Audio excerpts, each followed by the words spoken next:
It's widely known that Pixar includes a constant stream of Easter eggs in each one of their films. From the Pizza Planet truck hidden in every movie to sneaky hints for their upcoming projects, Pixar always creates several references to their other works, usually in small, subtle ways. Fans search for these Easter eggs and try to use them to connect otherwise unconnected films. On the surface, beloved Pixar classics Toy Story and Monsters Incorporated have little in common, apart from the fact that both franchises feature a pair of unlikely friends who didn't get along when they first met and have a habit of getting into trouble. In fact, the two stories occur in entirely different worlds, one with monsters and the other with living toys. However, Monsters Incorporated includes a child from the human world, creating a potential link between the films. This is how fans believe the two franchises may connect, and some even point to evidence from the films. The Easter eggs began a fan theory that claims Boo, voiced by the young Mary Gibbs, from Monsters Incorporated shows up as a character in Toy Story. By connecting a few points, this theory suggests that Boo grows up to be Andy's mom. If it is true, it would be mind-blowing, but first, it must prove itself. Unfortunately for the fans of this idea, the connection is thin, even before Pete Docter weighed in and debunked it entirely. Docter is the chief creative officer of Pixar and has been involved with several of the studio's best films, including Toy Story and Monsters Incorporated. The truth is that Pixar's Easter eggs aren't meant to impact either film, but that doesn't stop theories from spreading. Is Boo from Monsters Incorporated Andy's mom in Toy Story? Despite being a significant part of Monsters Incorporated, little is known about Boo's life. She barely speaks and, as a human, she serves as both a mystery and a terror to the monsters of Monstropolis. Mike, Billy Crystal, and Sully, John Goodman, spend a lot of time with her but don't even know her real name, nicknaming her Boo because it's one of the few things she actually says. Yet the film does show one familiar thing that inspired the fan theory that Toy Story and Monsters Incorporated have a deeper connection. When Sully returns Boo to her bedroom at the end of the movie, among the toys in her room is a doll that looks like Jessie, Joan Cusack, from Toy Story. This single Easter egg leads fans to believe that Boo was Jessie's original owner seen in Toy Story 2's flashbacks. In Toy Story 2, Jessie tells Woody, Tom Hanks, about her life with a little girl named Emily, who grew up and forgot about Jessie, eventually abandoning the doll. As a young girl with a Jessie toy, Boo fits the description of Emily, though the girl's rooms seen in the films are different. However, the theory assumes the doll seen in Monsters Incorporated and the character in Toy Story are the same when that is not necessarily true.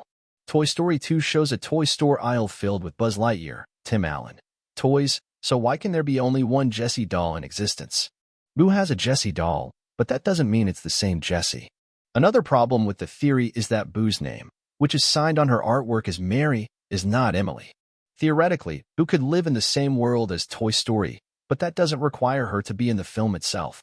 However, this fan theory ignores those facts.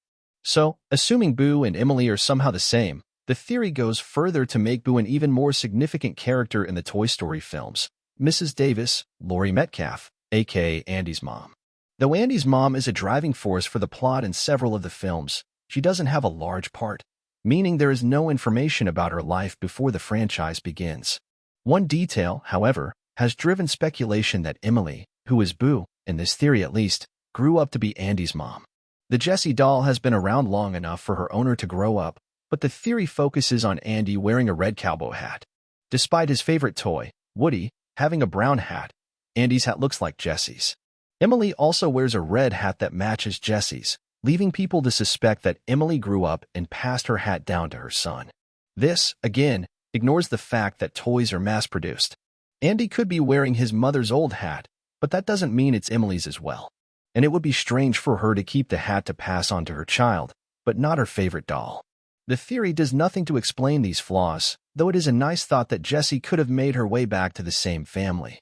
While it is theoretically possible that Boo, Emily, and Andy's mom are all the same person in the Pixar universe, the theory was debunked by Pete Docter, who wrote the story for Toy Story, Toy Story 2, and Monsters Incorporated. If anyone would know the validity of this theory, it's Docter. When asked if Andy's mom could be Emily, Docter said that the filmmakers created a different backstory about that, yet didn't explain further, in case it became important to later films in the series.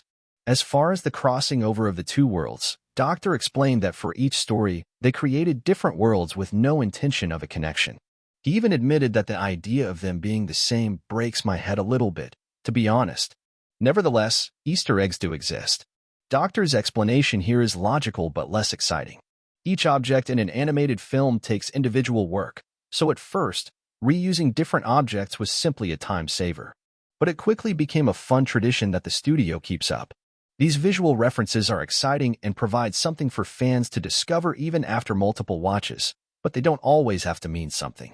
Sometimes a character doesn't need a backstory, and a reference to another film is nothing more than a cute addition that saves the studio time. Connections can be fun, but they are often blown out of proportion. The idea that Boo is Andy's mom is far-fetched and debunked by Doctor, but fans can believe it if they choose. However, this theory was never the creator's intention and shouldn't be stated as fact.